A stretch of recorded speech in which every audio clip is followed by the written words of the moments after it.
guys, ini di tempat yang sangat cantik tempatnya. Ini BRIN ya, tempat pembibitan teripang pasir dan pembesaran. Dan lihat dari sana tempatnya tuh kayak bukan di Indonesia ya. Cantik dengan deburan ombak, Masya Allah. Dan ini dengan Pak Putro. Pak Putro, terima kasih waktunya. Izin ya Pak ya, nanti ya. Nanti kita lihat gimana di dalam. Iya.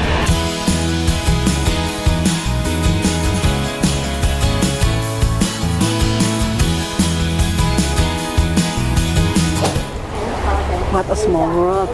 Jadi seru banget. Istrinya Pak Putro, profesor, dan kemudian teman sekelasnya Mbak Yuli Hakim itu saya punya sepupu dari Jawa Timur, dari Madura. Sepupuan sama Yuli. Iya, Mbak Yuli Lukman Hakim. Oh iya. Kita manggilnya Yuli Harsono, kan bapaknya namanya Harsono. Dan kakak adik sama Jenderal Hartono. Iya, makanya. Orang Madura itu paman saya. Oh. Ya kenal Bang Lukman segala. Iya, Bang Lukman itu orang Bengkulu ya. Iya. Istrinya Madura, Madura asli, MA kita bilang. Oh, Yuli itu teman saya SMP. Iya, tadi Pak Putro. Dari SMP terus di IPB barengan juga. Terus ketemu lagi di UPI. Jadi kenal Bang Lukman dari sejak zaman kita protes-protes. Iya. Iya, jadi sebenarnya saya sudah pensiun dari LIPI. Waktu itu masih LIPI tahun 2016. Kemudian karena saya suka melakukan pembenihan hewan tanpa tulang belakang, jadi saya invertebrata. Ya, jadi saya menyewa fasilitas milik BRIN untuk melakukan pembenihan tiram, kerang-kerangan, kemudian juga dengan teripang ini. Jadi sebenarnya ini lokasi ini untuk penelitian, tapi kita dipakai untuk pembenihan. Jadi mungkin lokasi yang kami sewa sebelah sana. Wah, ini ya tempatnya ya. Penelitian seperti itu digunakan oleh peneliti maupun orang luar. Yang ini digunakan oleh PT Bibit Unggul, jadi perusahaan pembenihan udang. Oh ini mau diuji coba belum dipakai. Ini kan kalau di Belitung? Oh, bintang laut ya. Ini sebenarnya digunakan untuk pameran kalau ada kunjungan seperti itu. Jadi kita siapkan akuarium, binatang-binatang. Asli ya Pak ya? Bagaimana? Warnanya asli. Warna asli, ya biru. Iya. Nah, jadi di lokasi ini, di laboratorium ini, kami melakukan pembenihan, jadi mengawinkan jantan dan betina, kemudian memelihara larva yang lamanya 12 hari. Setelah itu baru ini nih. Nah, ini udah agak. Oh, ini oyster. Kalau ini oyster ya. Iya, tiram daging. Iya. Aku diajak sama Mbak Yuli makan yang mentah. Enak Ica, katanya pakai lemon katanya, pakai es batu. Tapi aku masih belum tega. Ini kan kreasi berkah segara. Ini dengan Pak Lukman juga, bikin perusahaan bersama-sama ya. Gitu? Iya. Ini Mas Lukman punya nih, sepupu ipar KBS. aku bersama Pak Putro, KBS, Kreasi Berkah Segara. Iya. Pusatnya di Jakarta ya. Iya. Di sini hanya produksi benihnya ya, begitu. Ini namanya Pak Putro, Dr. Sigit AP Diono. Ini ada life cycle-nya juga ceritanya. Iya, ada. Ya kadang-kadang suka ada siswa atau mahasiswa datang kunjung gitu. Pengen tahu. Ditunjukkan. Gitu ya? Iya. Oke, ini ininya ya Pak ya. Kalau ini teripang yang sudah menempel. Mana yang kelihatan ya?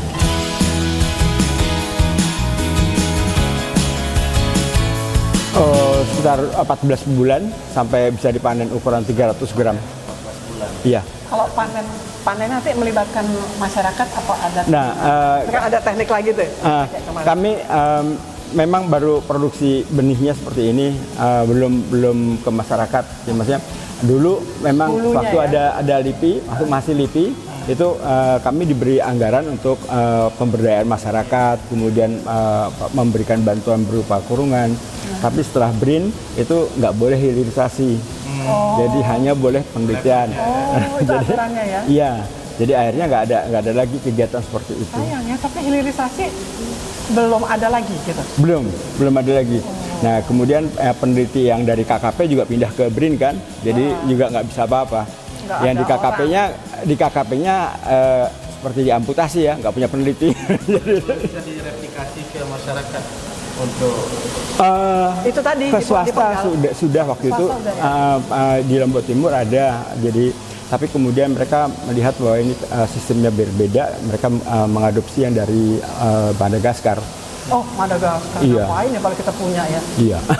artinya kalau ini kemudian dilihat dari sisi visibility study, kalau ini Supply demand-nya gitu ya kan, demand-nya kira-kira seperti apa misalnya di daerah khususnya Lombok Barat misalnya, atau Lombok Utara atau Lombok, Yang kami perlukan ini Pak, orang yang betul-betul berminat Punya dan hati. punya passion, Passion, punya hati. dan nggak pengen hasil segera begitu. Nah ini kebanyakan begitu Pak. Jadi mereka kan nelayan awalnya. Jadi hari ini nangkap langsung dijual atau langsung dimakan, nggak Kecil-kecil bisa. juga udah. Dan Iya. harganya cuma Rp2.000, udah 30 tahun. Apanya? Harganya? Harga satu Iya. segini. Jadi kan nggak ada nilai tambah. Iya. Mereka tetap Padahal dalam kalau kemiskinan. sudah Gede, segede betis, 300 gram sebesar ini kira-kira itu kalau diolah itu bisa sampai 1,5 juta, 2,5 juta per kilogram ya, per kilogram. Diolah, iya, asal pengolahannya bagus. Nah itu ada ilmu yang lain lagi. Tapi Kalau- kan dari Rp2.000 ke 1,5 juta itu kan Iya. a big difference gitu loh. Dan 30 Iya. tahun nggak berubah. Memang sampai sekarang kalau misalnya Begitu. kita minta nelayan untuk nangkap itu rendah sekali harganya. Harga Jadi memang itulah harus udah ada berapa tuh? Penyuluhan. harus ada. karena memang di nelayan kan belum ada nilai Belum. jual lah gitu. Iya. Sangat tidak ada. Harga segitu itu belum Belum masuk Iya, dalam nalar belum. mereka.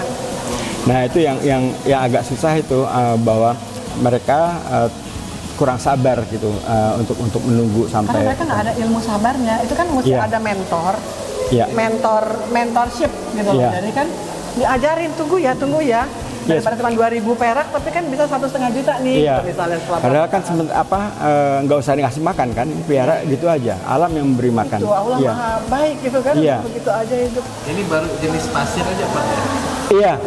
Jenis-jenis kelipang yang apa Susah cari induknya Pak. Teripang pasir pun rata-rata cuma dapat 200 gram, di bawah 300 lah. Kalau di atas 300 sudah hampir nggak mungkin diperoleh. nelayan selatan itu kedalaman sampai 20 meter, ada apa kuro kelipang jenis apa? Koro yang lain, jenis lain. Teripang yang warnanya putih itu, yang tebal dagingnya. Iya. Mahal Iya, itu lebih mahal. model nanas Ya, nanas lebih warna kuning kemerahan. Ya, itu lebih mahal lagi. Tapi untuk memperoleh satu ekor aja susah. Apalagi kalau mau pembenihan gitu kan harus beberapa ekor. Itu mencarinya sulit. Berarti mesti ada kemarin Iya. nelayannya bilang perlu bantuan teknologi nyelam sama motor buat kapal kelotoknya biar mereka Iya. bisa agak jauh ke sana. Iya, Jadi aku bilang asalkan nanti aku kasih tahu para agnia orang-orang kaya di semua. betul. Iya kan, untuk Yang kemudian dengan ikhlas mendampingi dan untung bersama gitu loh. iya, kayaknya harus ada program yang terintegrasi betul. Iya, itu benar Pak. siapkan oleh pemerintah untuk ini. Udah dirimu saja, nanti aku bagian publikasi. Iya. Nah, kalau saya bagian teknisnya, Iya. nanti budidaya.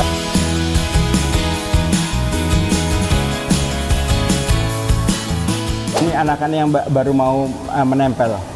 Anakan yang Kelipang, baru iya. kecil sekali. Iya, masih ukurannya 1 mm. Iya. Nampaknya. 1 mili. Subhanallah. Nah, Tapi bisa kelihatan ya. iya, kalau makanya harus disenterin begitu. Karena dia bening ya.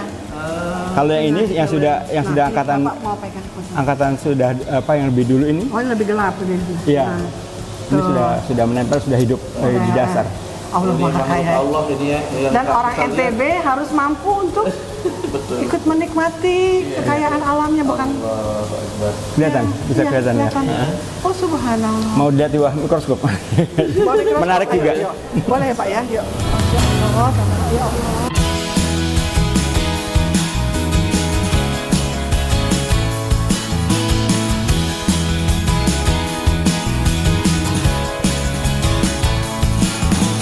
Oh, tapi yang ini masih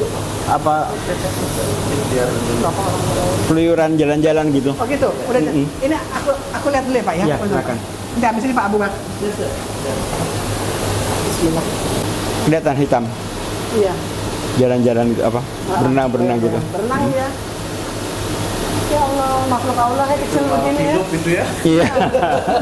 Kita kira aja udah hidup makhluk yang nggak kita lihat. Iya.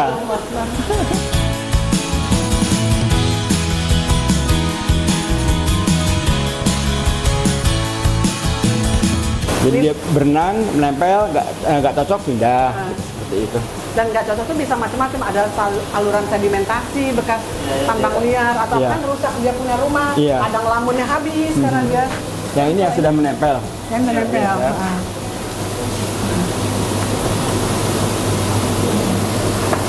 Oh, ini ketoknya lebih gede ya. Oke. Udah nempel ini. Luar biasa ya guys ya, ilmunya, teknologi Indonesia kalau mau maju emang harus ada kampus, Udah, ini belum harus ada fokus. ilmuwan, harus ada ahlinya, harus ada pemerintah yang punya keberpihakan dan passion untuk menyejahterakan rakyat, udah gitu loh. Luar biasa. Wah, kalau ini dong besar Lebih gede lagi ya? lebih gede. Pak, ini kampung Bapak, Pak, mesti sejahtera, Pak. Orang NTB nggak boleh tidak sejahtera, Pak.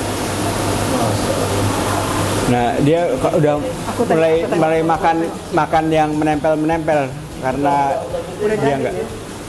Oh iya. Oh iya. Iya, udah kayak teripang, bentuknya udah juvenil. Teripangnya udah berbentuk nih Pak. Iya. Udah ada apa namanya gerigi-geriginya. Iya. Ada rambutnya. Subhanallah. Subhanallah.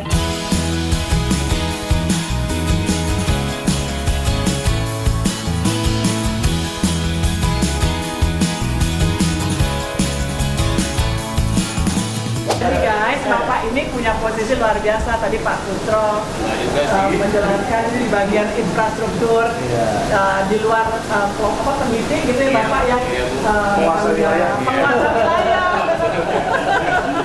Keren ya, Bapak asli sini orang Lombok. Ini juga orang Lombok asli. Pak siapa? Pak Junaidi. Pak Junaidi yang Abu Bakar. Bikin gede. Lombok Lama Barat. Lombok. Pak Jun di Iya. Palu. Iya sini sudah. Sebelah ini. Oh, ya, ini anak penguasa banget. Anak sih, anak kampung sini. Jadi guys, di Surabaya di kampung ibu saya tuh, Jawa Timur, teripang juga ada, tapi warnanya hitam. Dan kemudian orang Surabaya ada dibikin keripik kayak krecek gitu aja. Dan kalau udah digoreng, kata Pak Putra udah nggak ada nilai ekonomi yang bertambah. Ya jadi makanan gitu aja gitu ya. Nah Pak Putra ingin memberikan ilmunya mengenai kenapa Cina dan kenapa holoturia Scraba ini penting dan punya nilai ekonomi tinggi. Silakan. Ya, jadi sekarang ini produk Holoturia scabra yang sudah dikirimkan itu kan diekspor ke Cina. Jadi bagian besar orang Cina yang makan, orang Hong Kong dan Cina daratan. Nah, itu mempunyai khasiat kesehatan yang baik. Kenapa kok mereka saja yang makan? Kenapa nggak kita juga ikut makan? Kalau kita bisa memproduksi dalam jumlah banyak, harganya tentunya akan turun dan orang Indonesia akan mampu memanfaatkan khasiatnya itu. Itu angan-angan saya. Mudah-mudahan nanti bisa dibantu dengan dari berbagai pihak yang mempunyai wewenang dan mempunyai kemampuan membantu. Nah kalau dari scholar kan itu ya guys ya. Nah sekarang kita mau melihat pendapat Akamsi. Apa itu Akamsi? Anak kampung sini. Ayo Pak. Ya, kami sebagai putra-putri yang lahir dari keluarga nelayan itu sangat bersyukur dengan adanya ilmu yang kita diberikan tentang tata cara budidaya teripang ini. Mudah-mudahan bisa meningkatkan pendapatan, menjawab persoalan pengangguran, dan bisa menanggulangi masalah kemiskinan. Dan mudah-mudahan ini juga dengan ilmu yang tadi disampaikan bisa dikonsumsi oleh masyarakat kampung sini biar lebih sehat hidupnya dan kuat, sejahtera lahir dan batin. Terima kasih.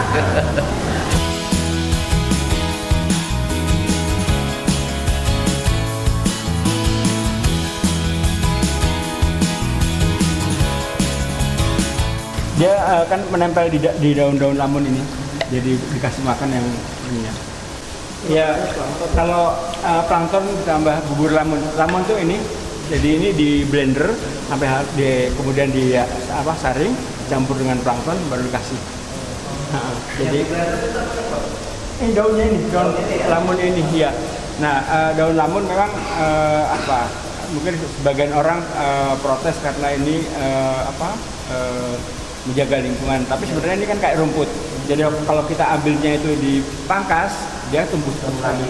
Kayak rumput kita arit kan, dia tumbuh cepat sekali. Jadi kita nggak masalah harusnya. Untuk pakan lah gitu. Untuk pakan iya. Karena di alam dia makan ini yang nempel di permukaan daun lamun.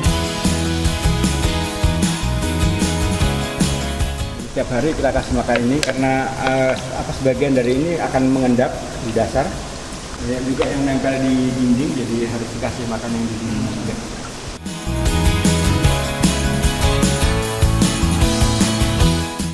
Kalau planktonnya kan belum Ya, di kultur di dalam itu, ya itu plankton semuanya. Yang dua ini udah agak tua, jadi pakannya beda. Yang sudah agak kasar.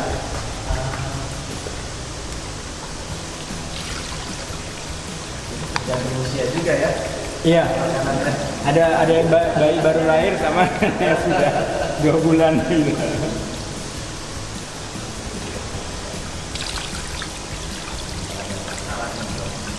Iya, dan pakai di lubang-lubang supaya lebih menyebar.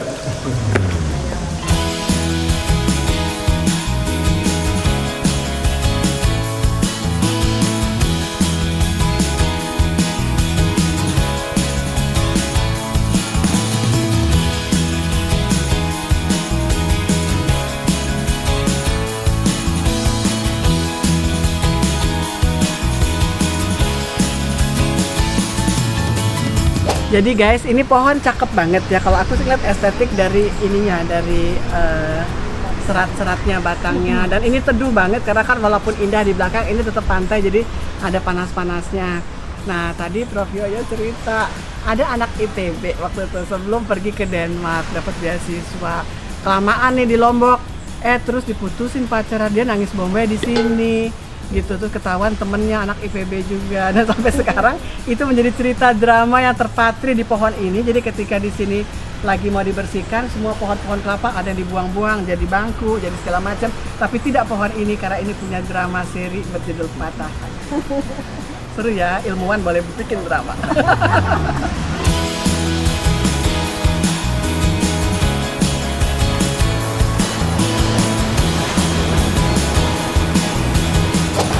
Jadi guys, dari sini, dari tempat dulu LIPI dan kemudian menjadi BRIN. Hari ini kita belajar banyak mengenai bagaimana ilmu, teknologi, pengetahuan, kemasyarakatan itu harusnya integrated ya dari hulu ke hilir.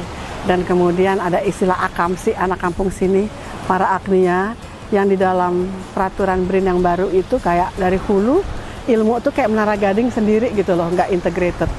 Jadi bagaimana kita punya upaya juga gitu ya untuk mengetok hati para agnia gitu ya, untuk mereka menjadi jembatan untuk bangsanya gitu loh, kelompoknya atau keluarganya.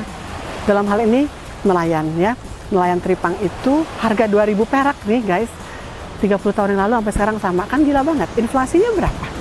Padahal kalau masuk teknologi di sini harga 2.000 itu menjadi 1.500.000. That's why I came here. Targetnya paper jurnal Scopus. Pengennya Q1 ya Allah, kabul.